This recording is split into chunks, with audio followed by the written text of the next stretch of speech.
Hello everyone. Assalamu alaikum. Iramdam da lairi bere cha khwai pumna makta ikai khumna bu chari. Lamdam iramdam da lairi bere cha kayana. Mitei dagi su pangal dagi su tola tar ba kayana.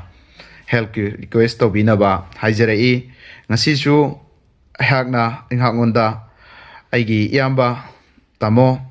samom baji sing lairenjam mekola samom bijita devi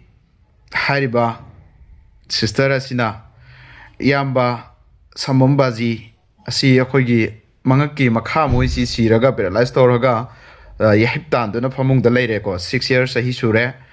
aduna mahak si hujik treatment gi aduga masanu pani ni mahaki family gi maintenance tawna ba phona ga dara adagi anab si treatment to bada kai gumba am phok pai leitre lainga ki mari leinaban su mateng am phok pang bidre amadi leire mla na su mateng pang bidre na sumaina haijare ko mayam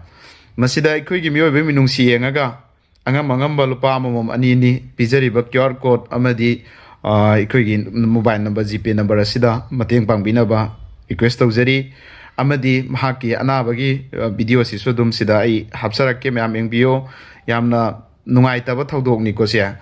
maramdi 6 years sahi tarokka nupi amana mahaki mapuroibasi asibagum leibada khangaga leibasi masi pak Laibadi Lairamgani Bama Madubo, Iramdam Visanura Amani, Habada,